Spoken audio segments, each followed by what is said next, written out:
Notre secours est dans le nom du Seigneur qui a fait le ciel et la terre. L'âge d'or de Salomon est maintenant derrière nous, les premières fissures sont apparues, c'est une nouvelle saison qui commence dans notre série sur les rois d'Israël, et celle-ci commence par une page qui mériterait des larmes et qui n'en recueille aucune. 1 Roi chapitre 14.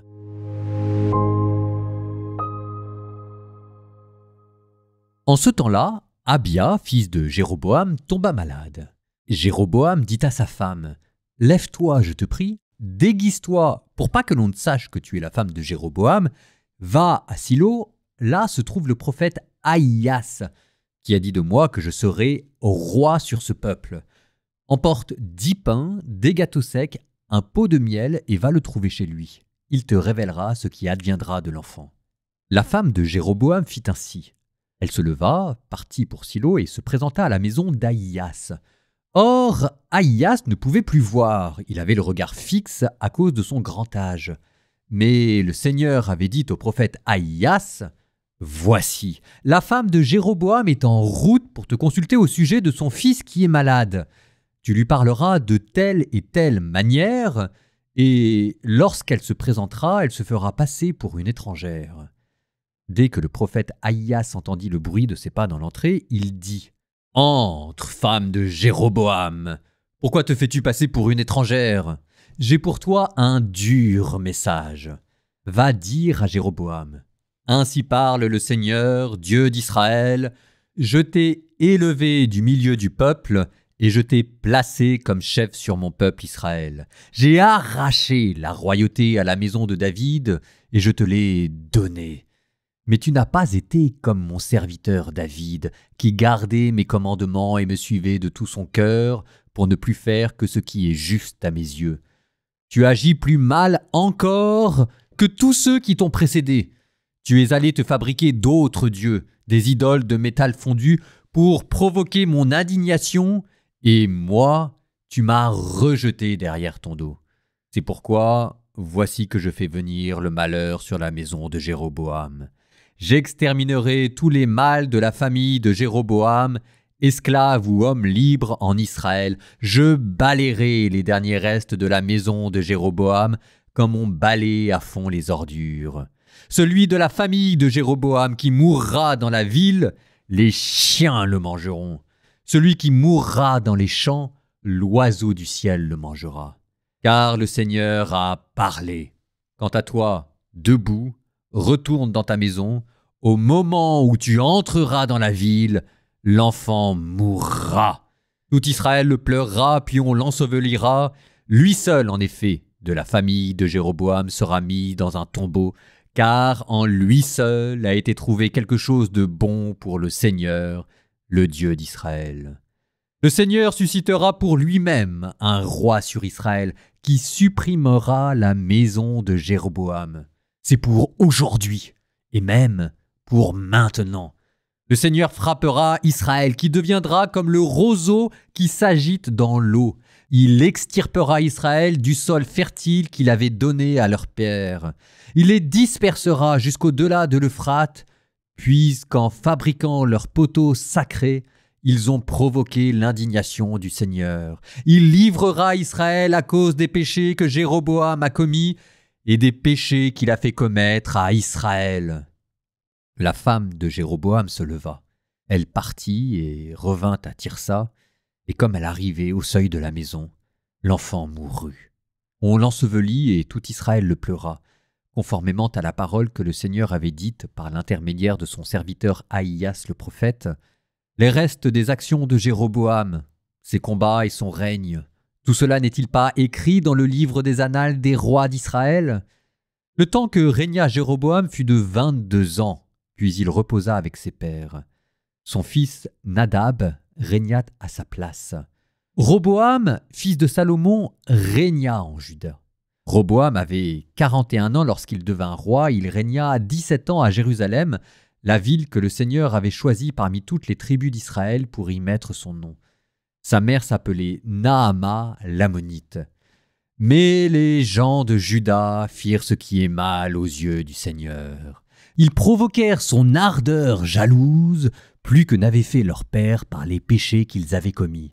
Eux aussi, ils se construisirent des temples dans les lieux sacrés, des stèles, des poteaux sacrés sur toute colline élevée et sous tout arbre vert. On pratiqua même la prostitution sacrée dans le pays. Ils imitèrent toutes les abominations des nations que le Seigneur avait dépossédées devant les fils d'Israël. La 5e année du règne de Roboam, Shishak, roi d'Égypte, monta contre Jérusalem. Il s'empara des trésors de la maison du Seigneur et des trésors de la maison du roi. Il s'empara de tout. Il s'empara aussi de tous les boucliers d'or qu'avait fait Salomon. Le roi Roboam fit pour les remplacer des boucliers de bronze et les confia au chef des gardes à la porte de la maison du roi. À chaque fois que le roi se rendait à la maison du Seigneur, les gardes prenaient ces boucliers, puis ils les rapportaient dans la salle des gardes. Le reste des actions de Roboam, tout ce qu'il a fait, cela n'est-il pas écrit dans le livre des annales des rois de Juda? Il y eut continuellement la guerre entre Roboam et Jéroboam. Roboam reposa avec ses pères, il fut enseveli avec eux dans la cité de David. Sa mère s'appelait Naama l'Ammonite, et son fils Abiam régna à sa place.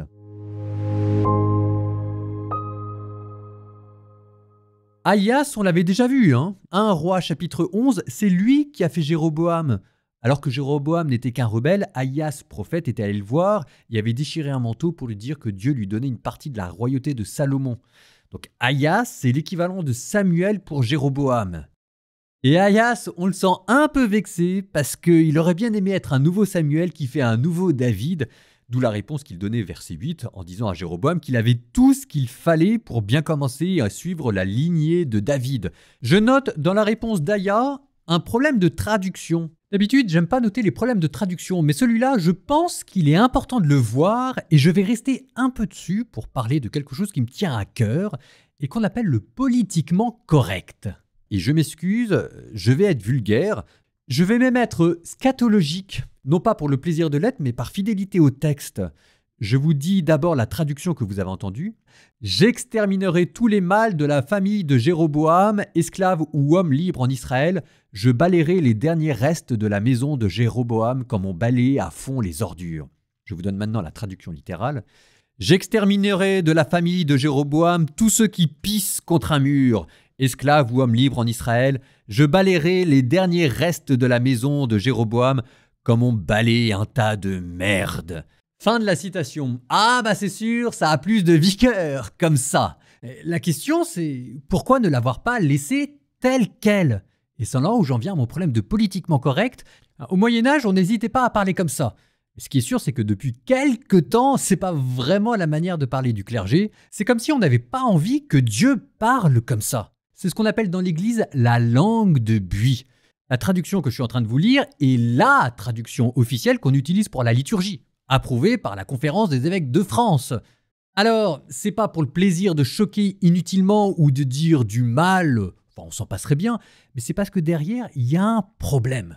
Si vous voulez avoir une théologie qui soit vraiment biblique, avoir une prédication qui soit proche de la parole de Dieu, il ne faut pas simplement reprendre les idées de la Bible, il faut aussi reprendre la manière de parler de Dieu. On est en train de manipuler sa réponse. En fait, on est en train de la maquiller comme si elle n'était pas assez jolie pour nous. Et ça veut dire quoi, la parole de Dieu qui n'est pas assez jolie? Enfin, la vérité, c'est que maintenant, on a un discours dans l'Église et des traductions de la Bible qui finissent par ennuyer tout le monde. Enfin voilà quoi, il y a un principe de vérité. On n'est pas là pour dire à Dieu comment il devrait dire les choses. Alors vous allez me dire, peut-être, je vois pas très bien l'intérêt ici de garder ces nuances vulgaires. Sauf qu'elles ne sont pas gratuites. Parce que ce langage scatologique de la part de Dieu, il est voulu. C'est pas le langage vulgaire d'un adolescent qui sait pas parler, c'est ce qui permet à Dieu d'exprimer l'intensité de sa colère et de sa révolte. Jéroboam est en train d'amener un pays à sa ruine. Et si ça ne vous révolte pas, qu'est-ce qui vous révoltera? Fondamentalement, ce qu'on reproche à l'Église, c'est pas qu'il y ait eu des scandales. Enfin, je suppose qu'avec le nombre de catholiques qu'il y a, c'est inévitable. Ce qu'on reproche à l'Église, c'est que ça lui ait pas fait péter un câble. Il y a des choses dans la vie qui sont graves. Et un roi qui fait n'importe quoi, c'est grave. Et l'écart de vocabulaire ici ne montre pas une vulgarité en vous. Il vous montre que vous avez pris la conscience de la gravité de ce qui se passait au point que ça vous ait fait sortir de vos gonds. Tiens, autre danger du politiquement correct. Un climat de peur et d'autocensure. Comme s'il y avait des choses qu'on avait le droit de dire, d'autres qu'on n'avait pas le droit de dire et qu'il y a l'art et la manière de le dire. Comme si l'Église s'était fait forcément que pour des gens bien, intelligents et toujours modérés, et finalement on n'ose plus rien dire à la fin. Bon typiquement, ça c'est ce qui empêche l'émergence d'idées nouvelles et de certaines formes de génie. Bon, je reviens à mon texte, j'étais un peu long mais je pense que ça méritait d'être dit. Vous remarquerez une dernière chose dans la réaction de cette femme qui apprend la mort de son fils. Elle ne dit rien, elle ne réagit pas, elle n'est même pas en train de demander à intercéder, elle est résignée. Là aussi, il y a une leçon. La foi, c'est pas la résignation. Elle aurait peut-être pu sauver son fils. Psaume 101. Seigneur, entends ma prière, que mon cri parvienne jusqu'à toi. Ne me cache pas ton visage le jour où je suis en détresse, le jour où j'appelle « Écoute-moi ». Viens vite, réponds-moi. Mes jours s'en vont en fumée, mes os sont comme un brasier en feu. Mon cœur se dessèche comme l'herbe fauchée. J'oublie de manger mon pain. À force de crier ma plainte, ma peau colle à mes os. Je ressemble au corbeau du désert. Je suis pareil à la hulotte des ruines. Je veille la nuit comme un oiseau solitaire sur un toit. Le jour, mes ennemis m'outragent. Dans leur rage contre moi, ils me maudissent. La cendre est le pain que je mange. Je mêle à ma boisson mes larmes. Dans ton indignation, Seigneur, dans ta colère, tu m'as saisi et rejeté. L'ombre gagne sur mes jours, et moi, je me dessèche comme l'herbe. Mais toi, Seigneur, tu es là pour toujours. D'âge en âge, on fera mémoire de toi. Toi, tu montreras ta tendresse pour Sion. Il est temps de la prendre en pitié. L'heure est venue. Tes serviteurs ont pitié de ces ruines. Ils aiment jusqu'à sa poussière. Les nations craindront le nom du Seigneur et tous les rois de la terre sa gloire quand le Seigneur rebâtira à Sion, quand il apparaîtra dans sa gloire. Il se tournera vers la prière du spolié. Il n'aura pas méprisé sa prière. Que cela soit écrit pour l'âge à venir. Et le peuple à nouveau créé chantera son Dieu. Des hauteurs son sanctuaire le Seigneur s'est penché. Du ciel, il regarde la terre pour entendre la plainte des captifs et libérer ceux qui devaient mourir. On publiera dans Sion le nom du Seigneur et sa louange dans tout Jérusalem, au rassemblement des royaumes et des peuples qui viendront servir le Seigneur. Il a brisé ma force en chemin, réduit le nombre de mes jours. Et j'ai dit, mon Dieu, ne me prends pas au milieu de mes jours. Tes années recouvrent tous les temps. Autrefois, tu as fondé la terre, le ciel est l'ouvrage de tes mains. Ils passent, mais toi tu demeures. Ils s'usent comme un habit l'un et l'autre. Tu les remplaces comme un vêtement. Toi, tu es le même. Tes années ne finissent pas. Les fils de tes serviteurs trouveront un séjour, et devant toi se maintiendra leur descendance.